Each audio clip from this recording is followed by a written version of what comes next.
جس کے ذمے قربانی واجب ہے وہ قربانی ادا کرے. اور ایک حدیث میں آتا ہے کہ رسول کریم صلی اللہ علیہ وسلم کی طرف منسوب ہے کہ آپ نے یہ فرمایا کہ جس شخص کے اندر استطاعت ہو قربانی کرنے کی اور وہ قربانی نہ کرے تو ہماری عیدگاہ پہ بھی نہ آئے، عیدگاہ کے قریب بھی نہ پھٹکے.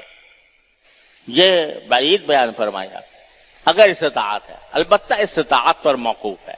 اللہ تعالیٰ نے کوئی حکم ایسا نہیں دیا جو انسان کی وسعت سے باہر ہو.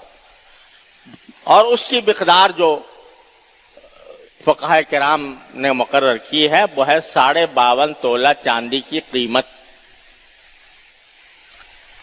اگر اتنے پیسے آدمی کے پاس موجود ہیں یا اتنے پیسوں کا سونا موجود ہے تو پھر اس کے اوپر قربانی واجب ہو جاتی ہے.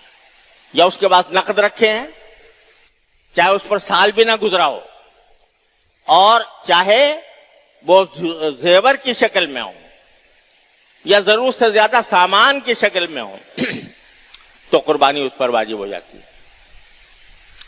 تو اس کو اللہ تبارک و تعالیٰ کا حکم سمجھ کر ادا کرنا چاہیے. بعض جگہوں پر اس قسم کے مغالطے ہیں یا غلط فہمیاں ہیں کہ بھئی شوہر نے کر لیا تو بیوی کی طرف سے بھی ادا ہو گیا، باپ نے کر لیا تو بیٹے کی طرف سے بھی ادا ہو گیا. یہ بالکل غلط بات ہے. جیسے باپ کی نماز سے بیٹے کی نماز ادا نہیں ہوتی، شوہر کی نماز سے بیوی کی نماز ادا نہیں ہوتی. دونوں کا الگ الگ فریضہ ہے.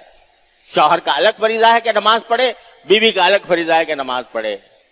تو ایک کا دوسرے سے کوئی تعلق نہیں. اسی طرح اگر گھر میں ایک سے زیادہ افراد ہیں اور ہر ایک صاحب نصاب ہے، یعنی ہر ایک کے پاس گنجائش ہے قربانی کرنے کی، تو پھر ہر ایک کے ذمے الگ قربانی واجب ہے. لہذا یہ جو خیال پیدا ہوتا ہے لوگوں کے دلوں میں کہ بس چلو گھر میں ایک ہو گیا تو بس کافی ہے، یہ خیال درست نہیں ہے. ہر ایک آدمی کو یہ کام کرنا چاہیے اور اللہ تبارک و تعالیٰ کی اطاعت کے جذبے سے کرنا چاہیے، اللہ تعالیٰ کا حکم ماننے کے جذبے سے کرنا چاہیے. اور اس زمانے میں جو عبادت اللہ تعالیٰ نے رکھی ہے اس عبادت کی روح کو سمجھنے کی ضرورت ہے، اور وہ یہی ہے اللہ تعالیٰ کی اطاعت. ان صلاتی و نسکی و محیای و مماتی للہ رب العالمین. اللہ تبارک و تعالیٰ اپنے فضل و کرم سے، اپنی رحمت سے ہم سب کو اس پر عمل کرنے کی توفیق عطا فرمائے. وآخر دعوانا الحمدللہ رب العالمین.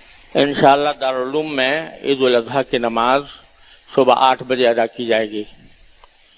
دارالعلوم میں عید الاضحیٰ کی نماز 8 بجے ادا کی جائے گی اور یہیں مسجد میں انشاءاللہ نماز ہوگی. اگر ہو سکے تو اپنے ساتھ مصلی لے کر آ جائیں. السلام علیکم.